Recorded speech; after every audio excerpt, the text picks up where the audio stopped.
So hello viewers, welcome back to my channel Kashmiri fire and fish. तो आज मैं आपकी खिदमत में लेके आ चुका हूँ एक नई कश्मीरी रेसिपी जिसको हम कहते हैं पनीर और दूध की रेसिपी।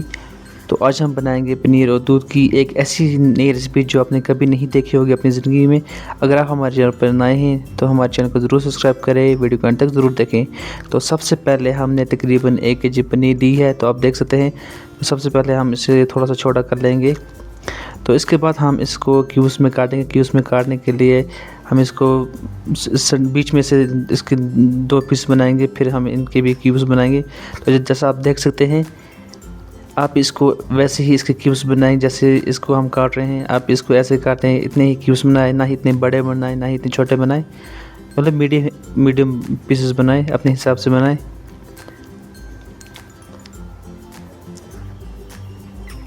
तो जैसा आप देख सकते हैं, मैंने जो मतलब जितनी भी पनीर थी हमने उसके पीसेस बनाए हैं, क्यूब्स बनाए हैं। अब क्यूब्स को हम इस बाउल में डालेंगे। तो आप देख सकते हैं हमने पनीर के जो क्यूब्स है उसको बाउल में डाल दिया है। तो अब हम इसको हल्दी वाले पानी में डालेंगे, थोड़ा सा इसको मतलब बॉयल करेंगे। तो इसके लिए सबसे पहले हमने थोड़ा सा पानी लिया है, उसमें हमने थोड़ी सी हल्दी डाली। तो अब हम इसमें बारी बारी जो हमारे पनीर के क्यूब्स हैं वो डालते रहेंगे, क्योंकि इसकी वजह से जो मतलब उबालने से जो पनीर होती है वो थोड़ी सी सॉफ्ट हो जाती है। तो इसलिए पनीर को उबालना अच्छा रहता है। तो अब हम जो हमारे पनीर के क्यूब्स हैं हम वो सभी डाल देंगे। तो अब हम इसको तकरीबन 2 मिनट के लिए ढक के छोड़ देंगे। तो जैसा आप देख सकते हैं, हमारी जो पनीर है वो थोड़ी सी उबल चुकी है।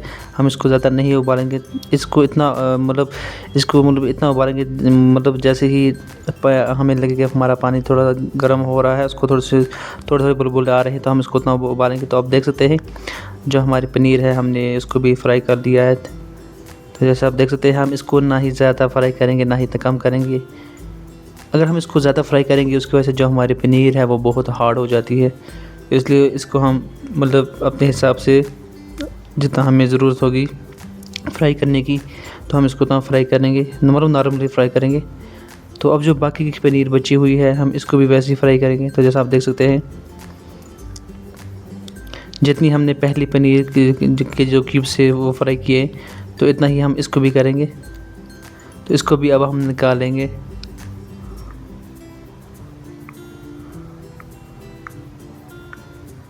तो आप देख सकते हैं तकरीबन हमने जो हमारे पनीर के क्यूब्स है वो हमने निकाल दिए हैं, उनको फ्राई करके हमने अच्छे से छोड़ दिया है। तो अब बारी है तेज़पत्ता हम डालेंगे, जो खड़े मसाले हैं अब हम वो डालेंगे। तो अब हम इसमें 4-5 दाने छोटी इलायची भी डालेंगे, सब्ज़ी इलायची। और इसके साथ साथ हम इसमें डालेंगे 2-3 दाने लौंग के, और अब इसमें डालेंगे दालचीनी भी। और हम इसमें तकरीबन आधा स्पून साबुत ज़ीरा भी डालेंगे, क्योंकि ज़ीरा की वजह से जो हमें जो मतलब फ्लेवर होता है, एक अच्छा सा फ्लेवर आता है, जिसकी स्मेल होती है बहुत अच्छी होती है ज़ीरा की।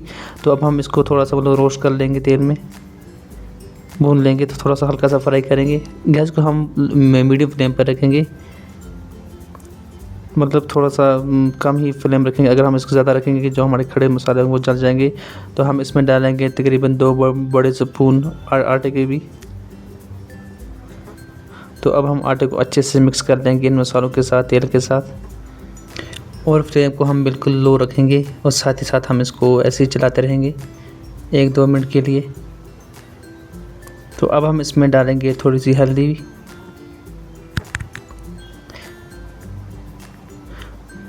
तो अब हम इसमें डालेंगे थोड़ी सी लाल मिर्च भी, आप चाहे तो स्किप भी कर सकते हैं, पर हम इसको अभी डालेंगे।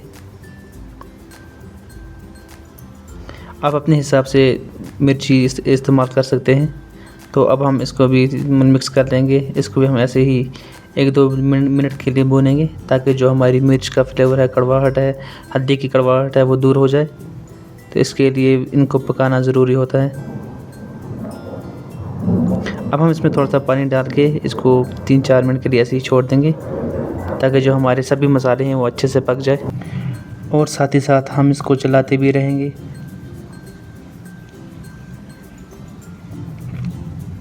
तो आप देख सकते हैं जो हमारे मसाले हैं उनको उबाल आ चुका है। तो अब बारी है नमक की। अब हम इसमें थोड़ा सा अपने हिसाब के मुताबिक नमक भी डालेंगे। आप अपने टेस्ट के मुताबिक डाल सकते हैं, कम से ज़्यादा कर सकते हैं। हमें जितनी नमक की ज़रूरत होगी हम उतने डालेंगे। तो हम इसको ऐसे ही चलाते रहेंगे जब तक ये थोड़ा सा सूख ना जाए। धीरे में इसको हम 2-3 मिनट के लिए और ऐसे ही चलाते रहेंगे ताकि जो इसका पानी है वो सूख जाए। तो जैसा आप देख सकते हैं हमारे जो मसालों का पानी है वो सूख चुका है। अब हम अब इसके साथ हम जो हमारा पनीर है हम उसको पकाएंगे।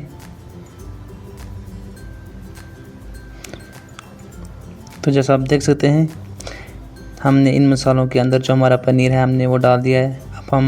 अब हम पनीर को अच्छे से मिक्स कर लेंगे और इसको हम इसी के साथ पकाएंगे। हम इन पनीर के क्यूब्स को अच्छे से मिक्स कर लेंगे।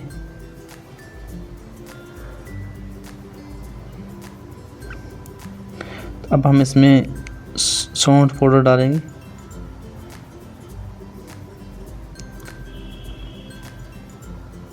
तो अब हम इसको भी मिक्स कर लेंगे अच्छे से।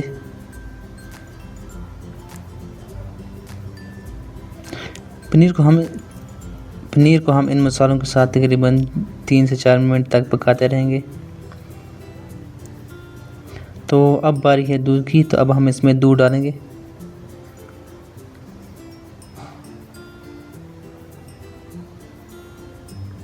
तो जैसा आप देख सकते हैं हमने तकरीबन इसमें 1 लीटर दूध डाला है।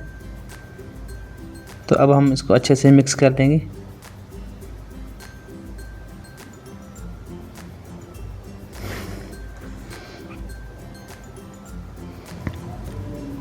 तो जैसा आप देख सकते हैं ये अच्छे से मिक्स हो चुका है। तो अब हम इसको ढक के छोड़ देंगे तकरीबन 5 से 10 मिनट के लिए ताकि जो इसके अंदर पानी है वो थोड़ा सा सूख जाए। तो जैसा आप देख सकते हैं हमारी जो पनीर है उसको उबाल आ चुका है। अब इसको थोड़ा थोड़ा हल्का सा उबाल आया है। तो आप देख सकते हैं उबाल आना शुरू हो चुका है। तो हम इसको अच्छे से उबाल लेंगे ताकि ये थोड़ा सा सूख जाए।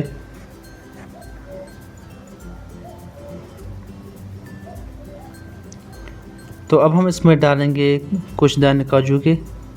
इसकी वजह से जो मतलब पनीर और दूध की जो रेसिपी होती है उसमें बहुत मज़ा आता है, बहुत ही टेस्ट आता है। साथ ही साथ हम इसमें मलाई डालेंगे। मलाई डालने से इसका जो फ्लेवर है वो एकदम नेक्स्ट लेवल पे चला जाता है। आप इमेजिन नहीं कर सकते कि मलाई डालने से या फ्रेश क्रीम डालने से बहुत अच्छा फ्लेवर आता है और खाने में बहुत ही स्वाद आता है, टेस्ट आता है। तो आप देख सकते हैं तो उबाल अच्छे से आ चुका है। अब हम इसके ऊपर धनिया गार्निश करेंगे। तो अब हम इस धनिया को अच्छे से मिक्स कर लेंगे। तो आप देख सकते हैं हम इसको मिक्स कर रहे हैं। जो हमारी दूध और पनीर है वो एकदम क्लासिक लग रही है, एकदम बढ़िया लग रही है। मतलब ये देखने में इतनी मस्त लग रही है कि मैं आपको बता नहीं सकता। आप सोचो इसका जो मतलब कलर है वो इतना मतलब औसम लुक दे रहा है। तो ये खाने में कितनी टेस्टी होगी क्योंकि इसमें हमने काजू डाला है और हमने इसमें मलाई डाली है। तो ये नेक्स्ट लेवल की रेसिपी है, बहुत ही मज़ेदार है। तो आप भी इसको घर में ज़रूर ट्राई करें क्योंकि ये एक ऐसी रेसिपी है जो मतलब बहुत कम लोग बनाते हैं क्योंकि इस रेसिपी के बारे में इतना किसी को ख़ास मालूम नहीं है। तो आप भी इस रेसिपी को ज़रूर ट्राई करें और अपना फीडबैक दें कि आपको हमारी रेसिपी कैसी लगी। आई होप ये आपको और आपके घर वालों को बहुत ज़्यादा पसंद आएगी। वो इस रेसिपी को बहुत मतलब पसंद करेंगे, एंजॉय करेंगे। और आप कमेंट करें कि आपको हमारी रेसिपी ये कैसी लगी। तो मिलते हैं नेक्स्ट वीडियो में, तब के लिए टेक केयर, बाय बाय, खुदा हाफिज़।